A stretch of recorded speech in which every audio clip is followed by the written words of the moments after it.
Hare Krishna. Om Namo Bhagavate Vasudevaya. Om Namo Bhagavate Vasudevaya. Om Namo Bhagavate Vasudevaya.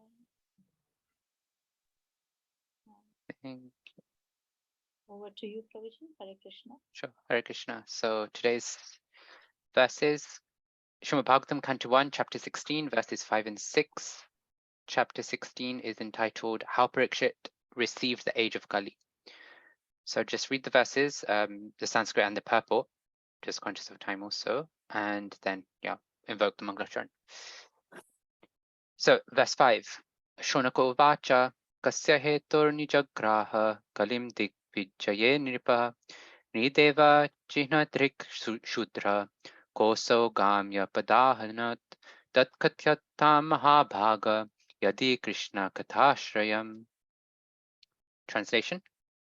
Shunaka Rishi inquired, why did Maharaj Parikshit simply punish him, since he was the lowest of the Shudras, having dressed as a king and having struck a cow on the leg? Please describe all these incidents if they relate to the topics of Lord Krishna. Purport by His Divine Grace A.C. Bhaktivedanta Swami Sripad Ki Jai. Shonaka and the rishis were astonished to hear that the pious Maharaj Parikshit simply punished the culprit and did not kill him.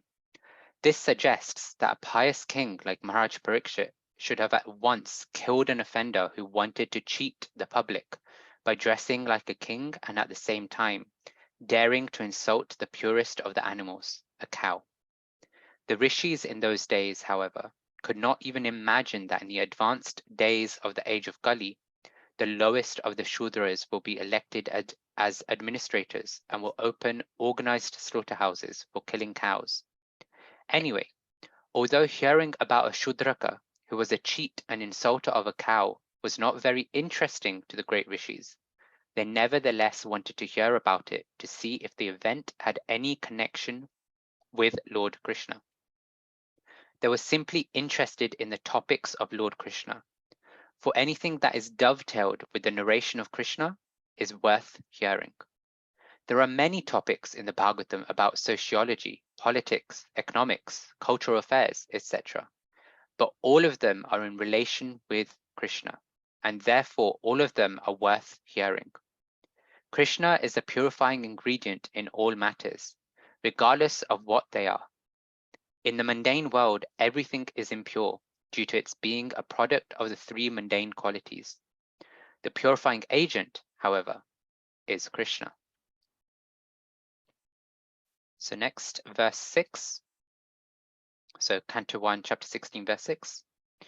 Atha vasya patam bhoja makaranda liham satam kim manye rasadala per ayusho yadasadvyaya. Translation. The devotees of the Lord are accustomed to licking up the honey available from the lotus feet of the Lord. What is the use of topics which simply waste one's valuable life? Purport. Lord Krishna and his devotees are both on the transcendental plane.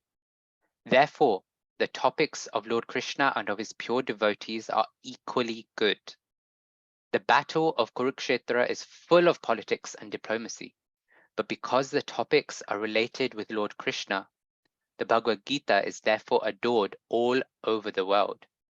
There is no need to eradicate politics, economics, sociology, etc., which are mundane to the mundaners. To a pure devotee who is actually related with the Lord, such mundane things are transcendental if dovetailed with the Lord or with his pure devotees. We have heard and talked about the activities of the Pandavas, and we now are dealing with the topics of Maharaj Parikshit. But because all these topics are related to the Lord Sri Krishna, they are all transcendental, and pure devotees have great interest in hearing them. We have already discussed this matter in connection with the prayers of Bhishma Dev. Our duration of life is not very long, and there is no certainty of when we shall be ordered to leave everything for the next stage. Thus, it is our duty to see that not a moment of our life is wasted in topics which are not related with Lord Krishna. Any topic, however pleasant, is not worth hearing if it is devoid of its relation to Krishna. The spiritual planet, Goloka Vrindavan, the eternal abode of Lord Krishna, is shaped like the well of the lotus flower. Even when the Lord descends to any one of the mundane planets, he does so by manifesting his own abode as it is. Thus, his feet remain always on the same big well of the lotus flower. His feet are also as beautiful as the lotus flower. Therefore, it is said that Lord Krishna has lotus feet. A living being is eternal by constitution.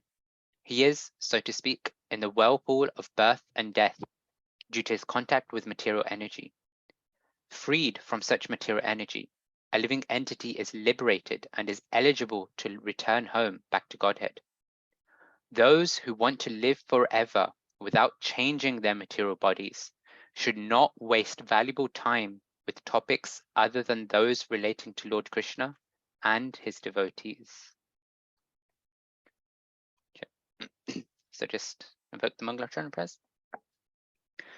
Om Jnana-timirandasya Gyananjana Shalakaya Chakshurunmilitam Yena Tasmai Shri Gurave Namaha.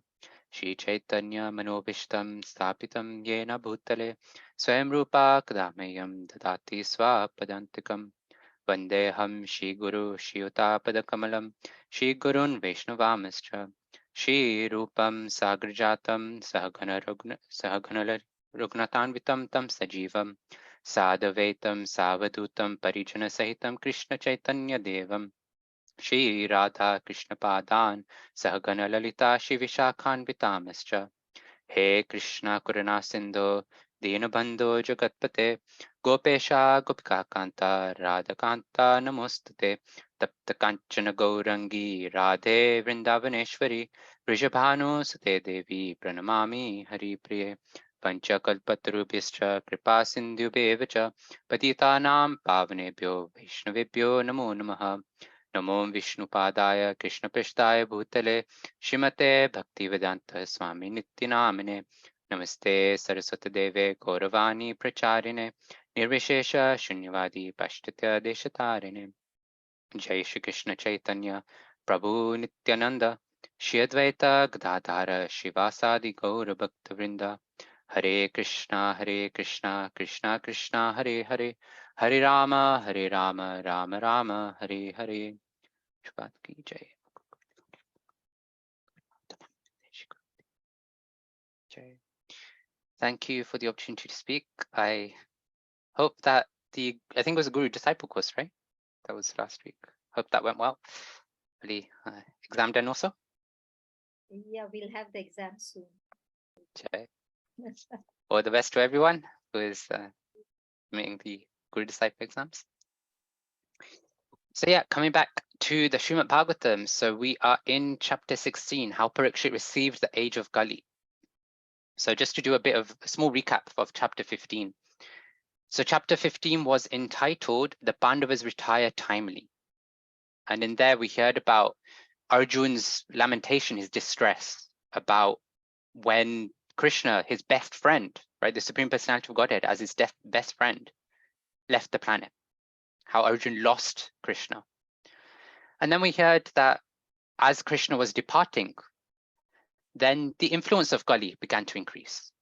And so Yudhishthira Maharaj and along with him, the other Pandavas, Draupadi, Subhadra, all of them decided that they were going to renounce the world. So Yudhishthira Maharaj first went and then the rest followed him. But Yudhishthira Maharaj left having fulfilled his duties as a king. He made sure that before he retired from the kingly affairs, he made sure that Parikshit Maharaj, who was his grandson, he was placed on the throne of Hastinapur. And so we can see that even at that time when Yudhishthira Maharaj was focusing on just submersing himself in Krishna consciousness, submersing himself to Krishna, he still fulfilled all his duties.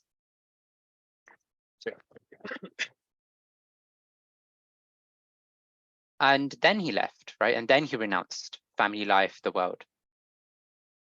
And naturally, when the Pandavas started to retire, then Sutta Goswami moved on to the next topic, which is on Parikshit Maharaj, how he ruled the kingdom and the life situation that he was put in. And then we came in a couple of verses at the start of this chapter, where we hear that Pariksha Maharaj is doing his rounds around the world, right? He owned the whole world. The world was his kingdom. So he was doing his rounds around the world, just making sure everything's going well, keeping everything in check. And what does he see? He sees that there is the master of Kali Yuga, right, disguising himself as a king. And what is he doing? He's hurting the poor legs of a cow and a bull. It was the king's duty to protect the citizens, whether people, animals, insects. Every living entity was meant to be protected by the king. And so Pariksha Maharaj was ready. He was ready to deal strict punishment to Kali.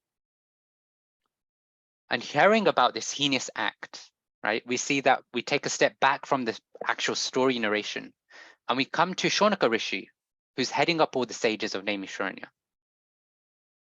And he's going, okay, he's seen this, he's heard about this heinous act, and he's going, tell us more about this.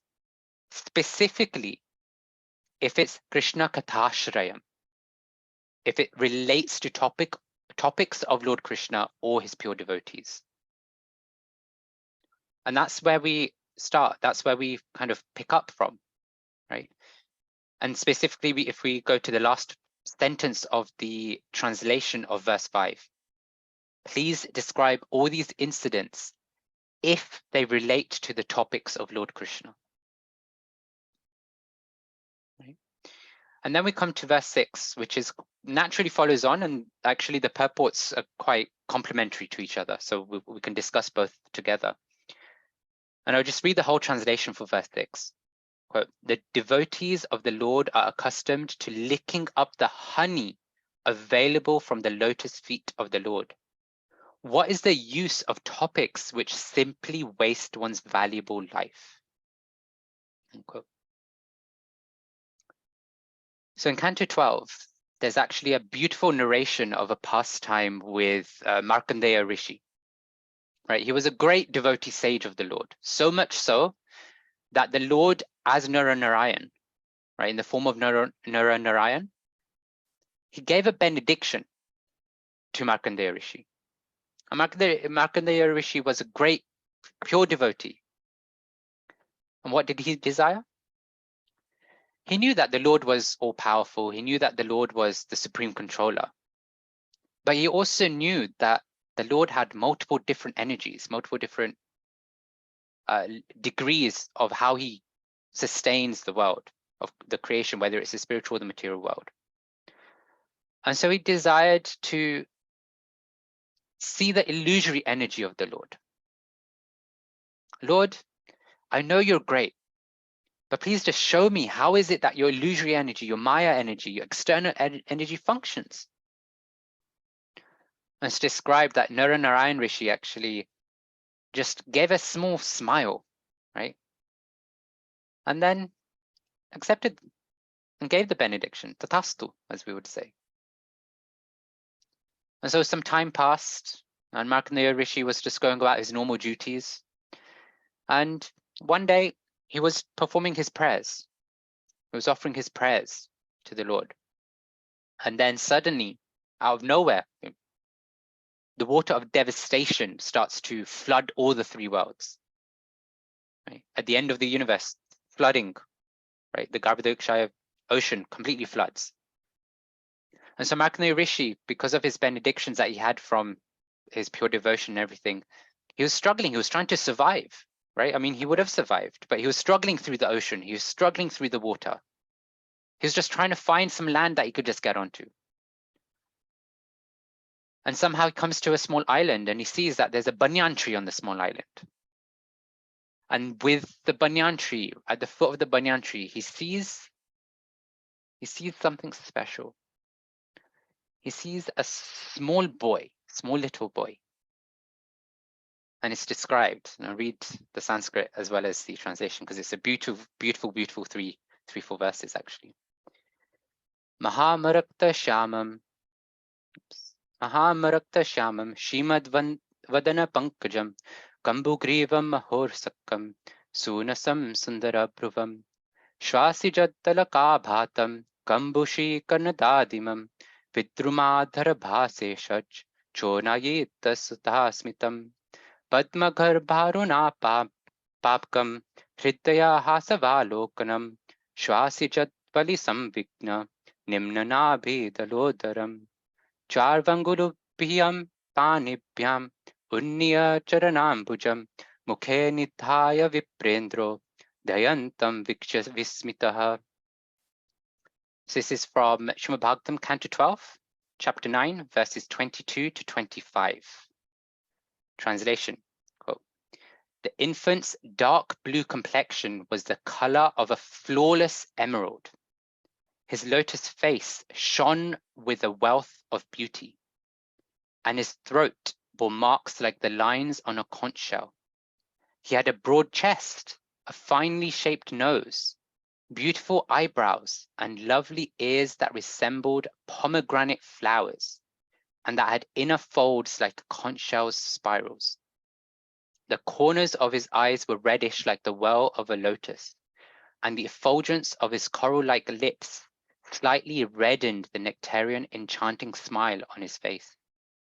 As he breathed, his splendid hair trembled, and his deep navel became distorted by the moving folds of skin on his abdomen, which resembled a banyan leaf. And please pay careful attention to the next part. The exalted Brahmana watched with amazement as the infant took hold of one of his lotus feet with his graceful fingers, placed a toe within his mouth, and began to suck. Unquote. So here we see that the Lord himself is sucking the nectar of his lotus feet. How much nectar must there be in the Lord's lotus feet that the Lord himself is compelled to suck the nectar? And in the purport of that verse, Srila Prabhupada's disciples actually quote Vishwanath Chakravarti Thakur, right? Who's describing what the Lord was actually thinking at that time, what he was wondering. So quote from the purport, so many devotees are hankering for the nectar of my lotus feet. Therefore, let me personally experience that nectar. Unquote.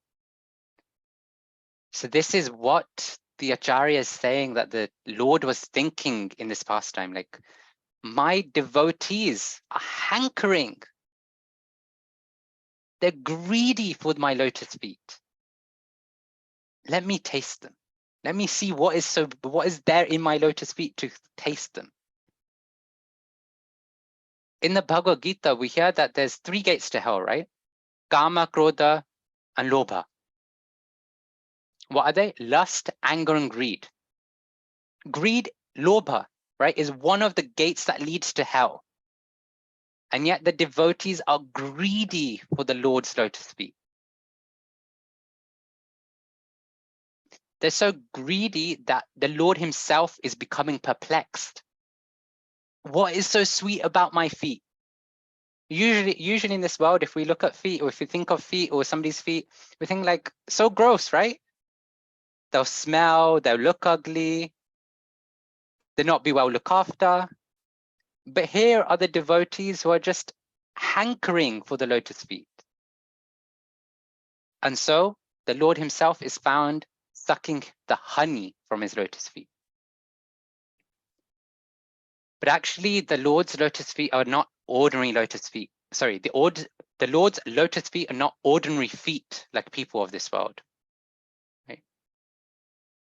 It's described that simply by remembering, by thinking about, by meditating on, by hearing about, by serving those lotus feet, one can actually become enlightened in transcendental knowledge. One's heart actually becomes pacified just by that one thing, his lotus feet. Why? Because the lotus feet of the Lord develops detachment within us from all the material things that are going on around us. And we all will have experience of this, right? It's all of us who are devotees, who are stout followers of Krishna, or trying to be at least, aspiring devotees as we call ourselves, sadhakas, we'll all have experience of this, that so many things go wrong in our life, right? Our work might be a constant struggle. Our family might be in disarray. Our living situation might be in the air. Maybe we don't even know where we're going to stay, next week. Maybe next week we're getting kicked out of our house, our flat, whatever it is. But as soon as we approach the Lord with eagerness, with devotion, utsahanishchayatyat, right? With enthusiasm, with confidence, with patience, we immediately feel relaxed. We feel at ease. We feel content. We feel that even though so much is going wrong in our life, actually nothing's going wrong. No, really, there's nothing going wrong. We all have, I'm sure we all have had that experience at some point in our Krishna conscious path. And this taste, this faith, this surrender that we have towards the Lord's lotus feet is actually our greatest asset as a devotee. When we're in the temple room, we can look around and see so many different calibers of devotees, right? Some will see them as enlightened senior devotees, right? Especially the Maharajas or the Srila Prabhupada disciples will consider they're completely in tune with the super soul.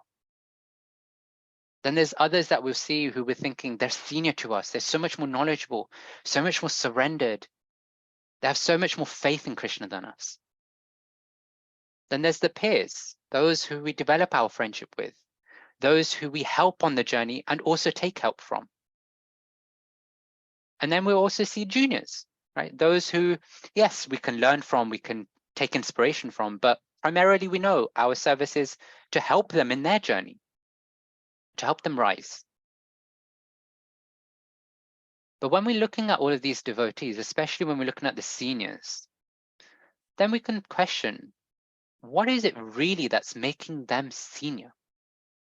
And what stops me from becoming their peer? And actually it boils down to one thing and one thing only.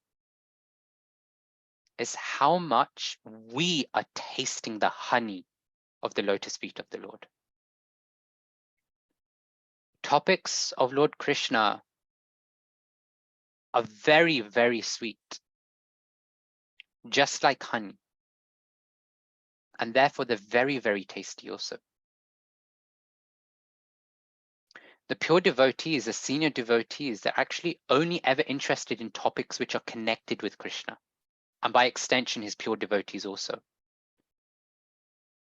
These devotees are described as having vyavasayatmika buddhir, right? Which is that they're one-pointed, they're completely resolute in their purpose of Krishna consciousness.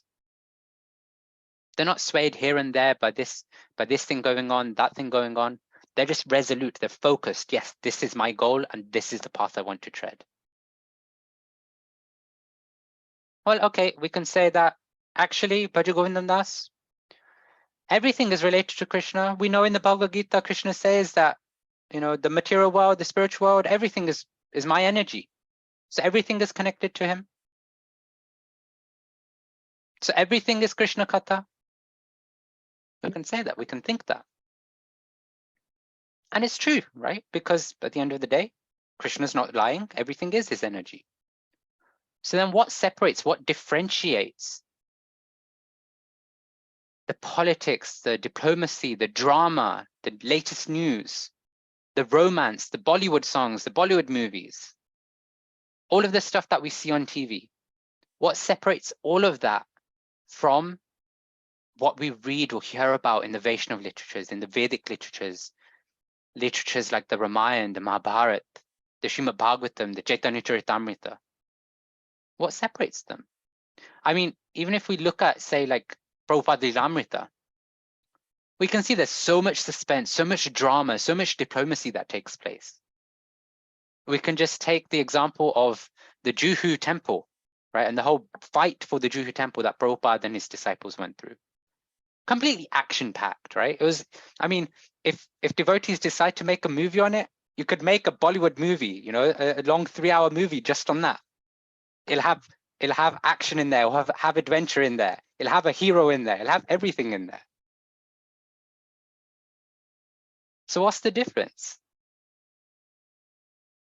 The difference is that what we see on TV, what we see in the Bollywood movies, or anything for that matter, is part of the external energy of the Lord. Whilst those which are from the bona fide literatures, which are related to Krishna, related to Krishna's pure devotees, they're actually part of the internal energy of the Lord. So they're directly related to the Lord. And the pure devotees, the senior devotees who are absorbed in Krishna, they're not interested in any topics that are not directly related to Krishna or his devotees. They're not interested in hearing about the latest gossip. They're not interested in hearing about the latest Bollywood songs. They're not interested in hearing about the latest scandals that we see on the news. The pure devotees, they're always seeking the shelter of the Devi Prakritim, the divine energy or the divine nature of the Lord. And because they're always seeking, they're always after that shelter, they're experiencing and relishing transcendental bliss at every step. The material world is described as having padam padam yat vipadam, right? There's danger at every step. There's distress, there's anxiety at every step. But because the pure devotees, the senior devotees, they're always taking shelter of the Lord, they're always connecting with the Devi Prakritim. They're just enjoying pure bliss. Because they're connecting with the internal energy of the Lord. They're connecting with the internal energy of Krishna. So when we become serious, when we become sincere in our Krishna conscious path, then a question often arises, well, how do I know that I'm advancing in Krishna consciousness, right? An age-old question that probably every devotee has asked at least once to a senior devotee. And we get so many different answers also. But it boils down to really two questions that we have to ask ourselves. For that one question that we ask somebody else, we just have to ask two questions to ourselves. Number one, how much Krishna consciousness am I tasting? When we sit in a Bhagavatam class, are we tasting the honey that's coming out of the speaker's mouth when he's describing Krishna Katha? When we're tying our saris or dhotis, when we're doing some menial service in the temple, then are we tasting and relishing the opportunity to serve the holy dham? Every temple is a holy dham. When we're sitting in japa or performing kirtan, are we valuing that golden opportunity to be able to perform Nam Bhajan, to perform Nam Seva? Are we relishing that opportunity to have Krishna himself manifest in his names, come and dance on our tongues? When we're sitting and reading Srimad Bhagavatam, the Bhagavad Gita, or all these literatures that we have available, then are we consciously aware of the mercy and the compassion that Krishna, the Acharyas, Srila Prabhupada and his disciples have made available to us? When we look at the association of devotees that we have around us, then are we seeing that actually this is the greatest gift that we have in our life? This human form of life is itself a rare gift, but the human form of life, coupled with the fact that we have devotee association, is the greatest gift that we could have. No mundane relationship, no mundane association can ever compare to it. Are we actually seeing that when we're going about our services, when we're going about our day to day. So the first question is, how much am I tasting the honey of Krishna consciousness? And the second question is, how much time am I wasting in topics which aren't related to the Lord or his pure devotees? When we finish for work for the day, then what's our go-to? Are we going on our phones, go on Facebook, Instagram, WhatsApp, Snapchat, or any other social media platform that's available? When we're sitting and eating, are we randomly scrolling through YouTube trying to find some video to watch? Usually from some millionaire who does nothing that's of eternal value. When the weekend's coming, then are we thinking, okay, what should I do this weekend? Let me text some friends, let me just call some friends and find out if we can hang out together, go to the restaurant, go to the cinema, have some gossip. The thing is that we all have different tastes. And because of those different tastes, we do so many different things in our life, right? We have so many different personality traits. We have so many different things that attract each of us. What attracts me will attract Girtika Mataji differently, will attract Aishwarya differently, will attract all of us on this call in different ways. Some like drama, some like comedy, some like relationships, some like music, some like action. And it's because of all these different tastes that we actually have so much variety in our life as well. Otherwise, we just get bored, right? But the thing is that most of the variety that we invite into our life is actually entangling us. It's actually binding us more and more. It's actually feeding our conditioned natures. But there's a very simple and easy process which takes our desire for variety from being binding to being liberating. And that's when the same tastes that we have, right? Whether it's comedy, whether it's action, whether it's relationships, whether it's food. But when we take all of that, all of those tastes, different tastes, different desires for variety that we have, and dovetail them to the Lord and his devotees. When we do that, then that variety that we want in our life can free us. And Prabhupada, for this reason, gives us the example of the prayers of Bhishma Dev, which are from the earlier chapters of this canto. Right? We go through the pastime of Mahabharata, this part of the Bhishma Dev prayers. And we see there's so many different flavors, so many different tastes available there. If you like action, then you've got the Kurukshetra war, you've got the battle between the Pandavas and all the different personalities that exist. If you like drama, then let's be honest, what better drama is there than some family feud, right? Two brothers going at it for a piece of land, right? The conflict between the Pandavas and the Kauravas. If you like relationships, then you have the emotional journey that the Pandavas and Krishna take, like when Krishna left Hastinapur, or the Dwarkavasis, when Krishna was entering Dwarka. If you like romance, then you've got so many Swayamvaras that take place in the Mahabharata pastimes, right? So many marriages like Draupadi or Rukmani. So whatever or wherever our tastes lie, we can find them in the pages of the literatures. But specifically, we should look for that in the association of devotees. And to the degree that we make it a point to keep going to that form of honey, which is available at the lotus feet of the Lord, to that degree we'll taste the nectarian honey. We'll taste and experience that bliss and happiness that the senior, the pure devotees do. And the Lord's very merciful for us, right? In the Bhagavad Gita, it says, Janma karma cha me divyam evam yo veti tattvata tyaktva deham punar janma neti ma'ameti so Arjuna.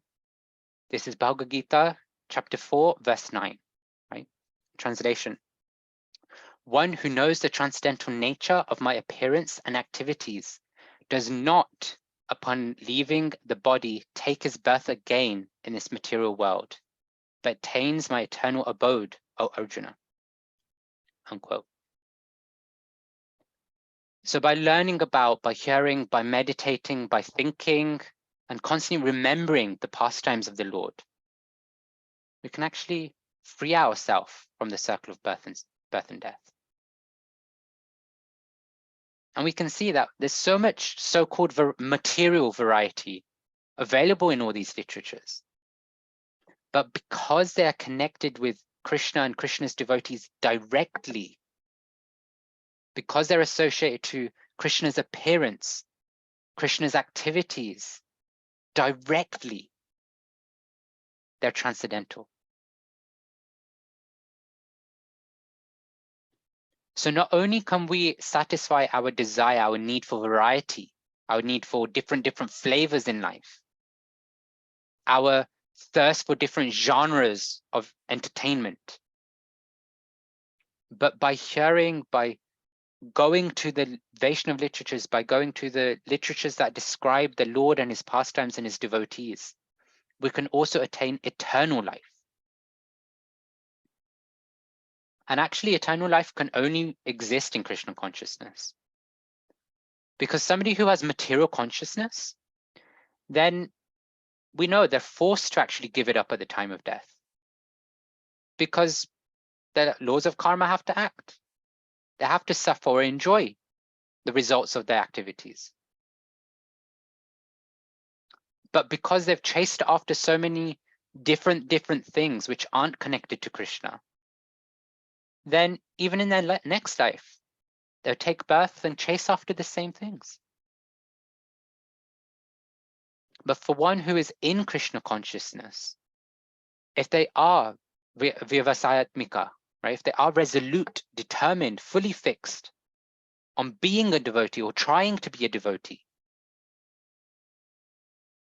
always trying and endeavoring to engage in the 9 processes of devotional service, Shravanam, Kirtanam, Vishnu Smaranam, etc., then they get eternal life.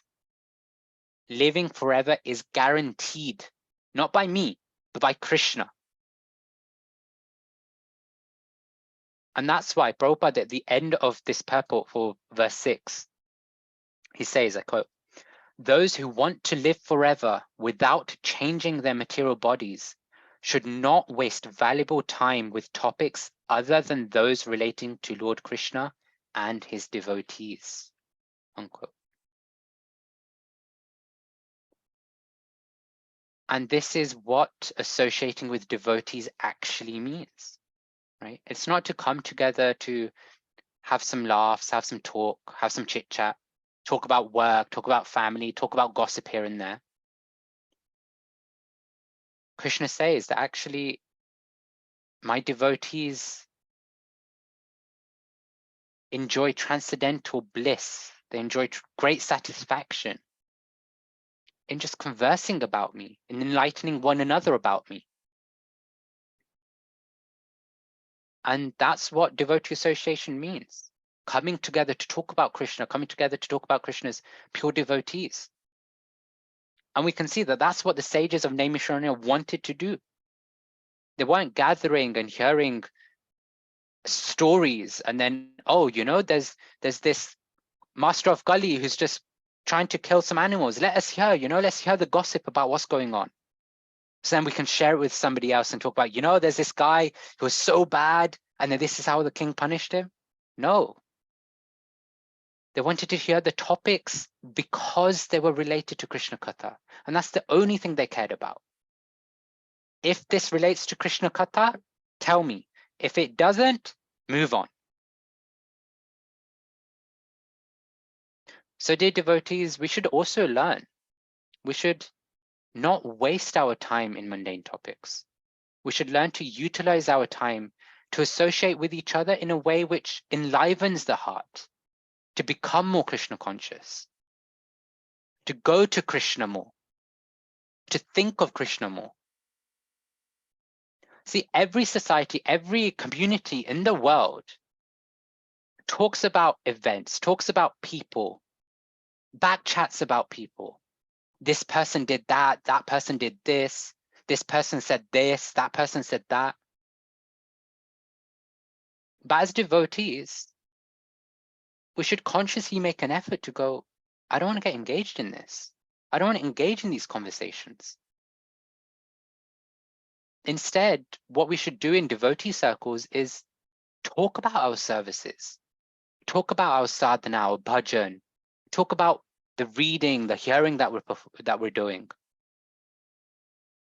We should share our reflections, our realizations.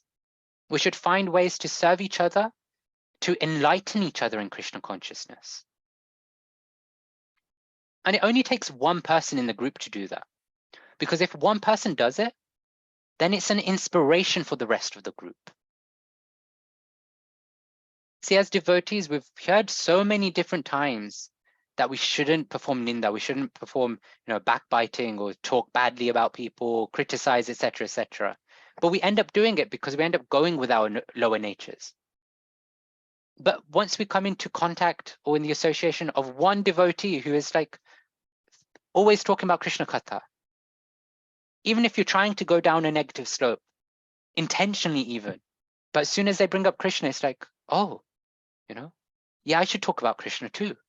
I should talk about my reading. I should talk about what I want to share about Krishna Katha. So instead of bringing all these mundane things that we have going on all around us, all the material energy pulls us in so many different directions. We should do our best to always try and bring Krishna into the conversations, to always try and enlighten one another. Because like I said before, there's no mundane relationship, there is no mundane association that can compare to devotee association. But that can only happen and that can only be felt and realized if our devotee association is enlivening and enlightening us in Krishna consciousness. Otherwise, actually what we're doing is just having the same mundane relationships, just with somebody who happens to be a devotee. So to summarize, we started off talking about this pastime with Markandeya Rishi, right? Where and how the Lord's lotus feet are so full of nectar that the Lord himself was bewildered about the nectar available as lotus feet and decided, let me have a taste. Let me taste that honey. And then we spoke about how we can measure our progress in Krishna consciousness. And what is that measure? It's the increasing taste in tasting the nectar, the honey of Krishna consciousness. And with it, the decrease in the taste of the mundane, flickering tastes of the world. And then we spoke about this need, this desire, this innate desire within us of wanting variety in our life, wanting to taste, experience different things, touch different things, see different places. But how all of that binds us if it's not directly related to the Lord. But if it's directly related to the Lord, if we bring Krishna in, if we bring Krishna's pure devotees in, if that same variety can liberate us. And then we ended up about talking about how Krishna consciousness is the only path to eternal life. And as devotees, if we really desire to live eternally, and I'll put my hand up, eternally with Krishna, then we need to not waste our time. Not waste our time in talking about mundane things that aren't directly connected to Krishna. We need to start focusing on making it a conscious effort in our life to think about, to engage, to discuss, and focus on things which are connected to Krishna and Krishna's devotees. Focus on helping one another, encouraging one another, and inspiring one another to come closer to Krishna. And that is what real association is about. It's about engaging in the 9 folds or 9 limbs of devotional service in the association of devotees to enliven and enlighten one another in Krishna consciousness. So Linda, Hare Krishna, Krishna Krishna, Hare Hare, Hare Rama, Rama Rama, Hare Hare. Prabhupada ki jai.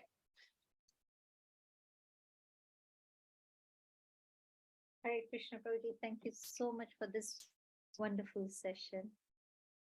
It was really nectarian, especially what Markanda Rishi saw under the banyan tree. And I hope everybody could see that as well. It's a wonderful pastime. Prabhuji, Markanda Rishi did know. I mean, he was self-realized, and he, you know the question. I mean, if I desired, I mean, I'm not self-realized. I don't know. So if I say, oh, Krishna, say, okay, show me Maya, how does it work and things, it is understandable, hopefully. I'm not trying to escape it. But Markanda Muni was really a self-realized soul. And why did he want to see the illusionary energy and how it works? What's the point? Pure devotees, Mataji, pure devotees. So I'll read out the purport actually, because the purport perfectly answers this. Yeah. So this is Canto 12, Chapter 9, Verse 7. The purport. So from the second line, according to Srila Vishwanath Chakravarti Thakur, the Supreme Lord smiled ruefully. If you remember, I mentioned that Naranarayan Rishi smiled. Right? He smiled ruefully because he prefers that his pure devotees stay away from his illusory energy. Curiosity to see the illusory energy of the Lord sometimes develops into sinful material desire. Nonetheless, to please his devotees, Markandeya, the Lord granted his request, just as a father who cannot convince his son to give up pursuing a harmful desire may let him experience some painful reaction, so that he will then voluntarily desist. So here, what's being explained is that in the life of a pure devotee, in the hearts of a pure devotee, yes, he's a pure devotee. He knows full well how everything functions, but curiosity attracts even the pure devotees from something that may well not be, right, directly pleasing to Krishna. And that's why there's a phrase, or at least I've many times used the phrase even before Krishna consciousness, curiosity kills the cat, right? And I always shortened it to just pure, simple curiosity kills, right? I mean, I never thought it would come into context, in Vaishnava literature, but yeah, curiosity is what attracts.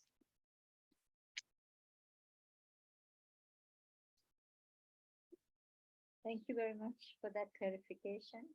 We know curiosity kills now. Any questions or comments by any of the participants, any of the devotees in this group? Before we go on to that, let us welcome Aishwarya Mahajan. Mataji has joined us for the first time in this group. We are really grateful. And we also have Shreya with us. Let us all unmute and chant three Haribols for them. Haribol. Haribol. Haribol. Haribol. Haribol. In and enjoying this nectar today. Any questions, comments? Yes, Madhrupa Mataji. Any questions? Hare Krishna Mataji. I'm happy to join you after a long time. But always, missed you. But, I was traveling and the time difference, and so that I can't join regularly. But I really miss all the sessions and everything. And Hare Krishna Prabhuji. I just want to know something about this mundane talk and mundane things. like in the temple also, after we gather for some program and some special festival also, after all these functions over and we are having prasadam and all that, we are around with our devotee friends and all. We naturally start talking not only about festival but mundane things also, not gossiping about anyone or like anything, but we just normal mundane talk that this happened to me, I got late because of this is happening, this. So is it not natural, and it is very difficult to stay away from mundane talks all the time and talk about Krishna and Krishna Katha, even though we love it so much because we are in this material world, isn't it? Hare Krishna. Yeah, no, thank you for question and comment as well. And yeah, it's definitely difficult. But see, this comes down to our taste also, right? Because the more we taste Krishna Katha, the more we want to just focus on Krishna Katha. Because naturally, like, okay, things that happen to us, happen to our body or whatever. Srila Prabhupada is a great example of this. He had heart attacks on the Jaladuta. The only reason why we know he had heart attacks is because he mentioned it once, casually. Oh. He mentioned it casually once to his disciples, and that's how we knew he had heart attacks on the Jaladuta. But we can put that in perspective. Here's a 69-year-old man who's traveling across the ocean on a cargo ship. For who? For all of us. He didn't go around going, oh, you know, I'm 69 years old. I had 2 heart attacks on the Jaladuta. I could have died at any moment. He didn't do any of that because his focus was on preaching Krishna consciousness. His focus was on spreading Krishna's glories. But that's because he had that level of taste. So naturally, yeah, when we're with friends, when we're with, you know, others, even in devotee circles, naturally, yeah, we talk about mundane things, and it's good, right? In the sense that we're not criticizing, as you were saying, we're not talking gossip or other people. There's different levels of conversations that we can have. Criticizing is one of the worst. Having mundane, like casual conversations, one in the material world where not all of us are pure devotees, it's necessary to build relationships, right? Because if I didn't ask you, how are you, what's going on in your life, and you didn't tell me, then we don't feel connected. Yeah. But if I ask, how are you doing, what's going on, oh, this happened, oh, you know, like showing sympathy, empathy, etc., then you feel that a relationship is developing, and so you feel comfortable doing the 6 loving exchanges, right? And 2 of them is related to revealing the mind in confidence. If you didn't know I cared about you, you wouldn't want to share. And that's important for Krishna consciousness. So you would even see sannyasis, Maharajas. Srila Prabhupada does this a lot. He does ask about how are you doing, what's going on with your life, how's your business going. Yeah. But the mood isn't to get engaged in that conversation. The mood is to develop a relationship, develop a closeness and intimacy, so that Srila Prabhupada can then take them to higher levels. Yeah. And the prime example here is Srila Prabhupada's conversation, I forget the personality, but with the race car driver. Spends a whole hour talking about race cars and the race, blah, blah, blah, focused fully on what the other person wanted and likes. But then he raises the consciousness. Well, what happens if you have an accident and die? Yeah. So that's the focus. So yes, you know, ideally, if we can bring Krishna even in those conversations about, oh, I got late, but, you know, I could see that Krishna arranged because if I had left on time, then this person had an accident and this would have, or something, you know, like obviously that isn't good, but yeah, like if we can bring Krishna into it still, that's even better. But if we don't, then we don't need to feel bad per se, because we can see it as, okay, I'm building this relationship with Krishna's devotees with the intent of us developing an intimacy that can help each other in Krishna consciousness. Yeah. Sorry, long-winded Thank you answer, but I felt inspired to share that. Thank you so much. Yeah, it's a nice, it's nicely explained. Thank you so much. Hare Krishna. Hare Krishna. Are there any other questions or comments? Yes, Arya Govind Prabhu. Hare Krishna. Hare Krishna, Prabhu. Dandavat Pranam. Nice to see you after a long time, Prabhu. Hare Krishna. Likewise, Prabhu. I just had this question that, okay, Mataji was speaking about gossiping with devotees. So when we are dealing with materialistic people, and we obviously cannot directly preach them or discuss about Krishna's topics or expect them to discuss Krishna topics with us. But how do we do? I mean, like, it is sometimes inevitable to discuss mundane topics. I mean, Yeah. how do we do? Yeah, I'm still learning, Prabhu. I'm still learning. I'm sure you have an answer. You always do. But yeah, no, thank you for the question. I'll just share a few things from my side. And actually, I'll talk about one person who's on the group itself, actually. I'll give their name, but I won't ask them to speak because they asked me not to. But Aishwarya actually is one of my colleagues at work. So yes, so thank you for joining. And the thing, and this is something Keshav Maharaj just shared a lot, actually, Swam Bhagwan Keshav Maharaj. As devotees, our thing is that we want to meet the other person where they're at and then help them rise from there, right? So if somebody is not interested in spirituality at all, if their only goal is, I want to earn money,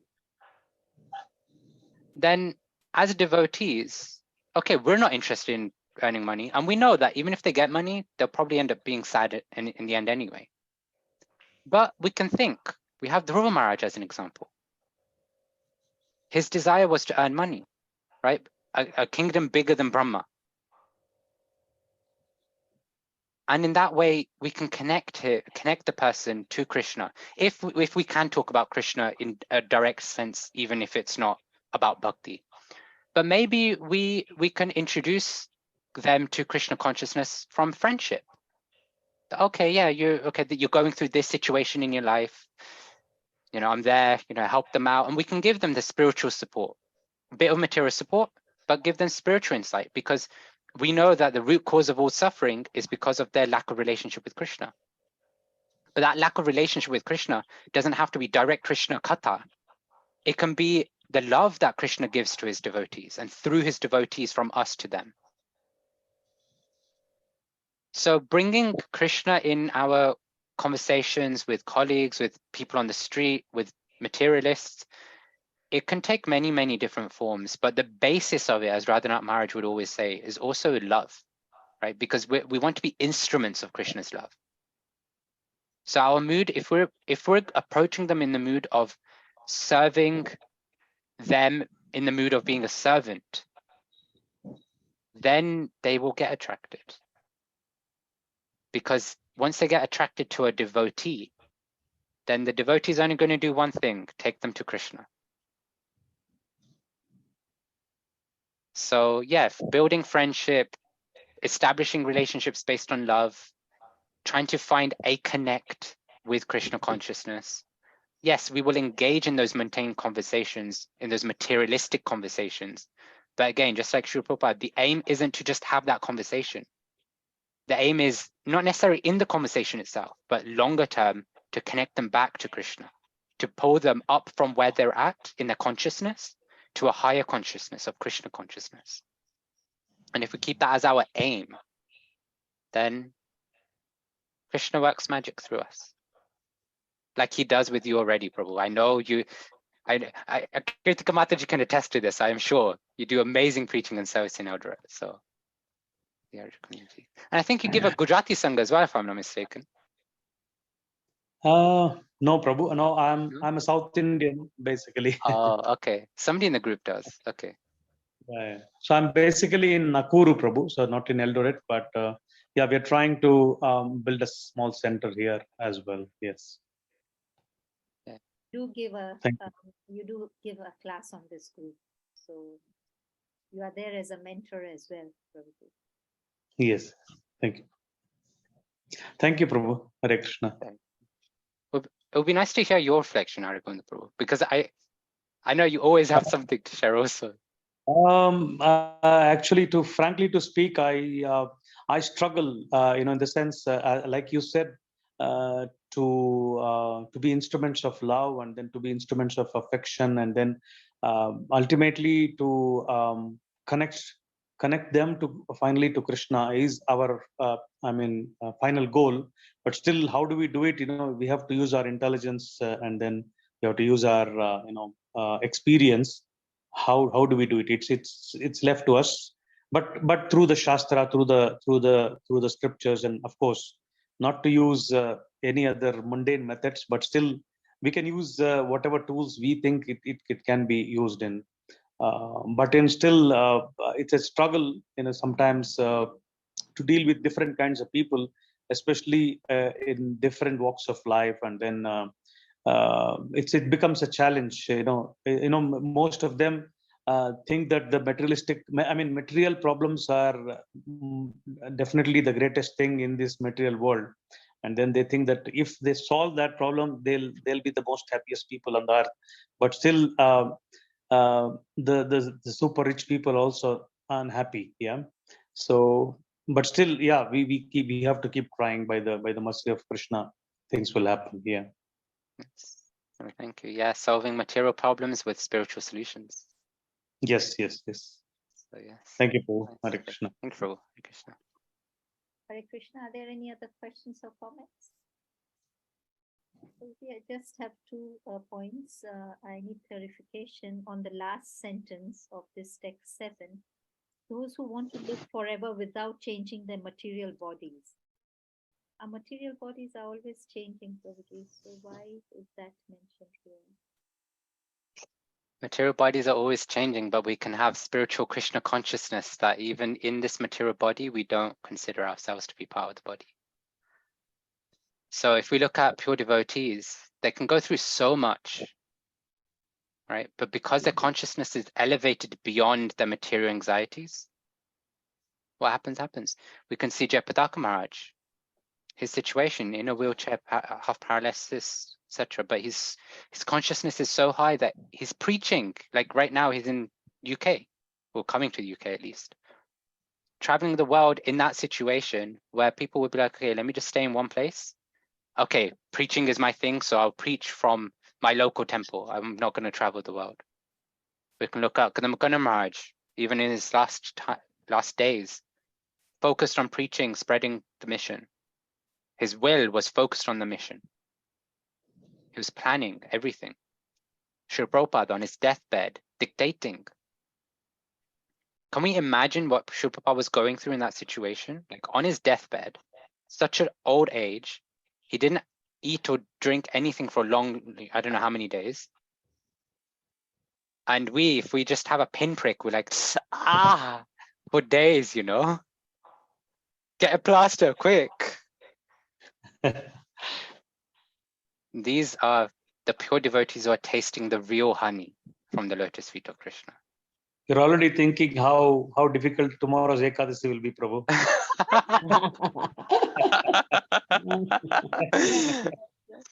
At least the last Ekadashi is gone, right? The dangerous one. Yes. Yes.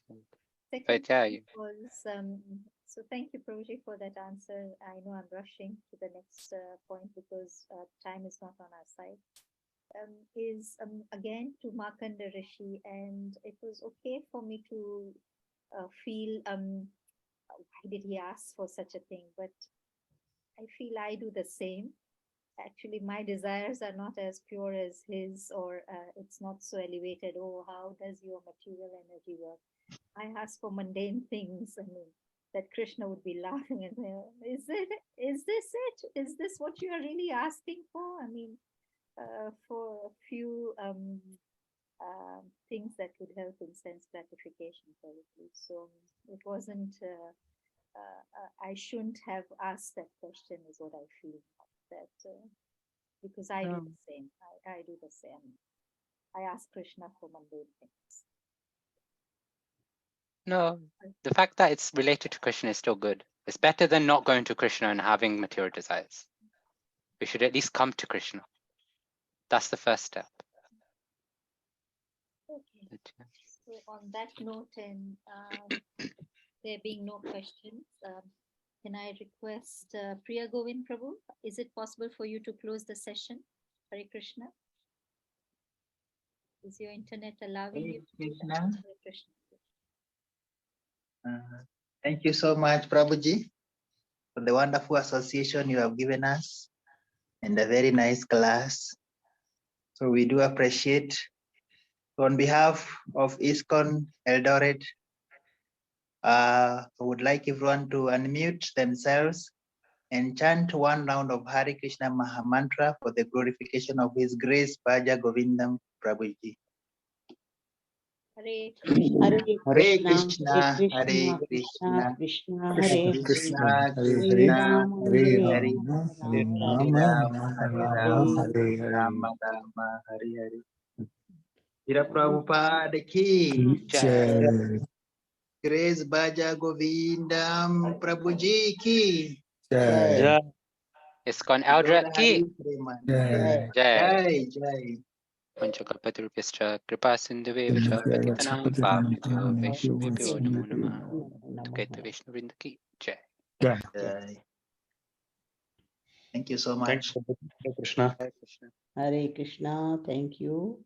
Govinda Prabhuji, why did you ask us to change the sequence? Is there a connection or should we be doing it that way? Oh, no. I just asked because I felt like reading today. That's okay. No. It's just. Okay, thank you so much. Hare Hare Krishna.